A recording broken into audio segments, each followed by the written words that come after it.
നീ ഉറങ്ങിയില്ലേ? ഇല്ല. ഇന്ന് മുകുന്ദൻ വന്നിരുന്നു. അറിഞ്ഞു, അമ്മ പറഞ്ഞു. അടുത്ത ആഴ്ച അവന്റെ അമ്മാമയും കൂട്ടി വരാന്നാ പറഞ്ഞേ.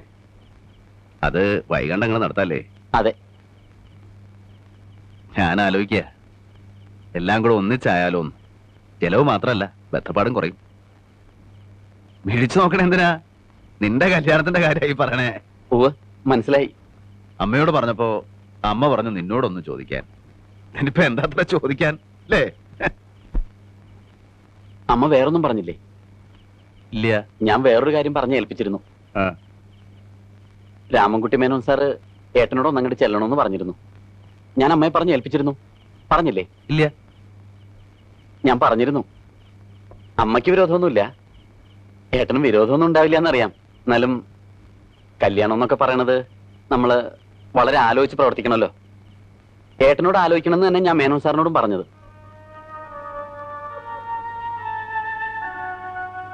ഞാൻ എന്റെ ഭാഗ്യാന്ന് എല്ലാരും പറയണേ.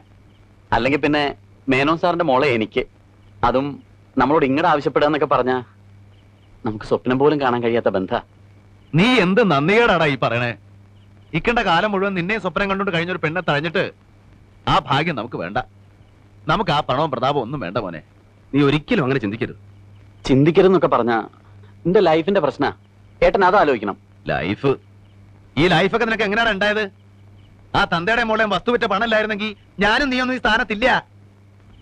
എന്ത് കൊടുത്ത് വീട്ടുകൂടെ ആ കടം? ആ കടമയും കടപ്പാടും ഒന്നും മറക്കരുത്. അത് മറക്കൊന്നുമില്ല.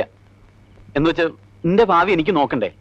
പണ്ട് ചെറുപ്പത്തില് കളിയായിട്ട് എന്തൊക്കെ പറഞ്ഞു എന്നല്ലാതെ വേറെ അങ്ങനെ ഒരു വാക്കൊന്നും ഇല്ലല്ലോ. വാക്കില്ല. എന്തിനാടാ വാക്ക്? എനിക്കും നിനക്കും അമ്മയ്ക്കും ഈ വീട്ടിലും നാട്ടിലുള്ള എല്ലാവർക്കും അറിയാലോ അവൾ നിനക്ക് വേണ്ടിയാ ജീവിക്കണമെന്ന്. പിന്നെ അതിനിപ്പോ വാക്കുടമ്പടിയൊക്കെ വേണം. ശരിയായിരിക്കാം, ചെറുപ്പത്തിൽ അങ്ങനെ പലതും പറഞ്ഞിട്ടുണ്ടാവും. പക്ഷെ ഇപ്പോ എനിക്ക് എന്റെ നിലയും വിലയും ഫ്യൂച്ചറും ഒക്കെ നോക്കണം. അഡ്വക്കേറ്റ് രാമൻകുട്ടി മേനോന്റെ സണ്ണിലോ ആകാന്ന് പറഞ്ഞാ എനിക്ക് കിട്ടണ നിലയും വിലയും സോഷ്യൽ സ്റ്റാറ്റസും എന്താണെന്ന് അറിയാവോ? മാത്രമല്ല ഭാവിയിൽ അദ്ദേഹത്തിന്റെ പ്രൊഫഷണൽ ഗുഡ്വിൽ മുഴുവൻ എനിക്ക് വന്നു തരാനുള്ളതാ. പണ്ടെന്നോ കുറച്ച് കാശ് തന്നു പറഞ്ഞ് ഇതൊക്കെ വേണ്ടെന്ന് വെച്ച് കുഞ്ഞമ്മയുടെ മോളെ കല്യാണം കഴിക്കണമെന്നാണോ ഏട്ടൻ പറയുന്നത്? മനുഷ്യനാവണം ആദ്യം, എന്നിട്ടുണ്ടാക്ക് നിലയും വിലയും. അതൊന്നും സൂത്രത്തിൽ ഉണ്ടാക്കല്ല വേണ്ടത്, സ്വയം ഉണ്ടാവട്ടെ. അതാ കഴിവ്. ഇപ്പൊ നീ വക്കീലായിട്ട് എന്നോട് വാദിക്കണുണ്ടല്ലോ, അതിനുള്ള കഴിവുണ്ടാക്കിയത് ഇന്റെ വേർപ്പാ. നിനക്കെല്ലാം ഉണ്ടാവും, ദൈവം തരും. വന്ന വഴി മറക്കരുത്. ഇത് ഞാൻ സമ്മതിക്കില്ല. ഏട്ടൻ ഇങ്ങനെ വാശിയും ബഹളം ഒന്നും കാണിക്കേണ്ട കാര്യമില്ല. ഇതിന്റെ ലൈഫിന്റെ പ്രശ്നം. എനിക്ക് മേനോൻ സാറിന്റെ മോളുമായിട്ടുള്ള ബന്ധം ഇഷ്ടം. ഏട്ടൻ അത് പോയി ആലോചിച്ച് നടത്തി തരണം. എന്റെ പട്ടി വരും. എടാ, മേലേടത്ത് രാഘവൻ നായർക്ക് നിന്റെ അത്രയും വിവരവും വിദ്യാഭ്യാസം ഇല്ല, പക്ഷെ നെറുകേട് കാണിക്കില്ല. എന്റെ നെഞ്ചിൽ പിടപ്പുണ്ടെങ്കിൽ ഞാൻ സമ്മതിക്കില്ല. എന്നെ ധിക്കരിച്ചാൽ ഞാൻ പിന്നെ ഈ കുടുംബത്തെ കയറ്റില്ല. ഓർത്തോ? ആ കേട്ടോ അമ്മേ? അമ്മയുടെ മോൻ പറഞ്ഞത് കേട്ടോ? കുട്ടിയായിരുന്നു രണ്ട് അടി കൊടുത്ത് ഞാൻ അനുസരിപ്പിച്ചാന്. ഇപ്പൊ ഞാൻ എന്താ ചെയ്യാമ്മേ? രാഘവ, അവൻ പറയുന്നതിലും കാര്യല്ലേ? നീ സമാധാനായിട്ട് ഒന്നുകൂടെ ആലോചിച്ച്. ഓ, അമ്മയും കൂടെ അറിഞ്ഞിട്ടാണല്ലേ? അമ്മേ, പണ്ട് ഇതുപോലൊരു രാത്രിയില് ജപ്തി നടക്കണ കാണാൻ വയ്യാന്ന് പറഞ്ഞ് ഉള്ളതൊക്കെ കെട്ടിപ്പറക്കി 4 മക്കളായിട്ട് അമ്മ പുറത്തേക്ക് ഇറങ്ങുമ്പോ ഒരു സഞ്ചി നിറയെ കാശുമായിട്ട് ഒരാൾ വന്നു. അന്ന് അമ്മ പറഞ്ഞു കുഞ്ഞമ്മാമ നമ്മുടെ ദൈവാന്ന്. പിന്നെ ആ കുഞ്ഞമ്മാമയുടെ മോളോട് അമ്മ തന്നെയാ പറഞ്ഞേ, എന്റെ വിജയന്റെ പെണ്ണാ നീന്ന്. മറക്കരുതമ്മേ അതൊന്നും.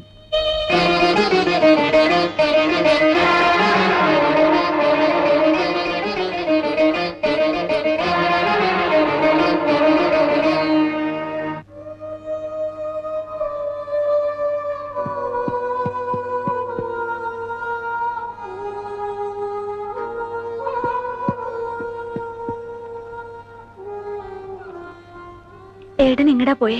അറിയില്ല, അറിയില്ല എടുത്ത് എനിക്ക്.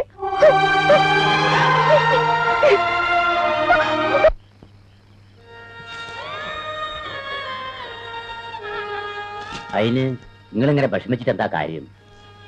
എന്റെ തോളത്തിട്ട് വളർത്തിയതാ 3 അവനോട് വക്കീലിനെ പോലെ വാദിക്കണു. വിവരം കൂടിയിട്ടാ. അടയ്ക്കാണെങ്കിൽ മടിയിൽ വയ്ക്കാം, അടയ്ക്കാ മരായ പറ്റൂല.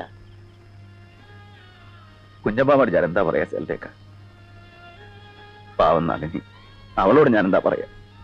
ഇതിപ്പോ നിങ്ങള് വിചാരിക്കാണ്ടല്ലോ, നിങ്ങളുടെ മനസ്സോൽക്കറിയാം. ഒക്കെ പഠിച്ചോ നേരെയാക്കും. അല്ലെങ്കിൽ എന്താ മൂപ്പര അവിടെ ഇരിക്കണത്?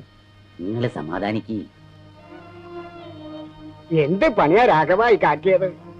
ഒരു വെളിച്ചം കൂടെ ഇല്ലാതെ ഇരുട്ടത്ത് ഇറങ്ങി പോരാ. അവിടെ മാരുതി കരച്ചിലോട് കരച്ചില്. വാ പോവാം. കുഞ്ഞനായരെ, നിങ്ങളുടെ അനന്തരവൻ ആകെ ബേജാറായിട്ടിരിക്കുക. എന്നെ വിളിച്ചു. ഞാൻ നീറ്റ് വന്നപ്പോ ഈ കടമ്പയിലിരുന്ന് പൊട്ടി പൊട്ടി കരിയ. എന്തിന്? അത് പോട്ടടാ. എടാ, ഈ കുഞ്ഞുമാമ അങ്ങനെയൊന്നും വിഷമിക്കുന്ന ആളല്ല. തറവാട് വിറ്റ് കിട്ടിയ പണം തന്നത് എന്റെ മോക്ക് നായരെ ഉണ്ടാക്കണമെന്ന് കരുതിയല്ല. എന്റെ അച്ഛനോട് അങ്ങനെ ഒരു ബന്ധമായിരുന്നു. അച്ഛേട്ടന്റെ ഭാര്യയും മക്കളും പീഡിയത്തിന്റെ കിടക്കുന്നത് കാണാൻ വയ്യ. അതുകൊണ്ടാ. അല്ലാണ്ട് ഇപ്പൊ നാളെ എന്റെ മോളിൽ വിളിച്ച് ഇറങ്ങാൻ പറഞ്ഞാൽ ഇറങ്ങട്ടെ. അതുകൊണ്ടല്ല. എന്നെ ഇങ്ങനെ വിഷമിപ്പിക്കില്ലേ കുഞ്ഞമാമേ? അല്ല, ഞാൻ പറയാ. വാ പോ. ചെല്ല്, ഒക്കെ നേരാവുന്നേ. ചെന്ന് സമാധാനായിട്ട് കിടന്നുറങ്ങ്. ചെല്ല്.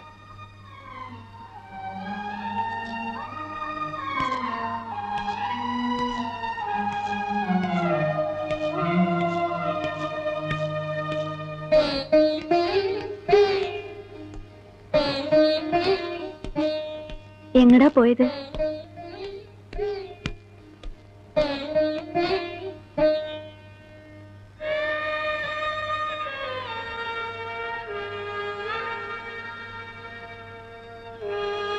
ഇനി ഇവിടെ എങ്ങനെ ഇരുന്ന് തണുപ്പുള്ളാതെ പോയി കിടക്ക്.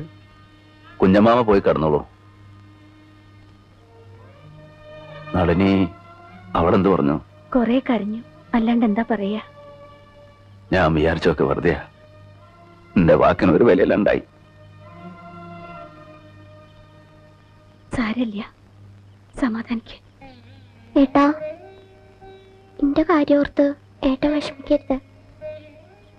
എനിക്ക് സങ്കടമൊന്നുമില്ല. എല്ലാവരും പറഞ്ഞപ്പോ ഏതാണ്ടൊക്കെ മോഹിച്ചു. ഒക്കെ അതിമോഹമായിരുന്നു. മോളെ, നീ ഒന്നും പറയണ്ട. ഒക്കെ ഏട്ടനറിയാം. ഇല്ല ഏട്ടാ, ഈ വീട്ടില് എന്നും സന്തോഷം ഉണ്ടാവണം. വാശി കാണിക്കേണ്ട കാര്യമല്ല ഇത്. വിജയേട്ടന്റെ ജീവിതത്തിന്റെ കാര്യം ഏട്ടനത് ആലോചിച്ച് നടത്തി കൊടുക്കണം. വിജയേട്ടൻ വലിയ ആളെ കാണാൻ നമുക്കൊക്കെ ആഗ്രഹമില്ല ഏട്ടാ. വലിയ ആളാവട്ടെ, പദവിയും പ്രശസ്തി ഒക്കെ ഉണ്ടാവട്ടെ. നമുക്കത് കണ്ട് സന്തോഷിക്കാം.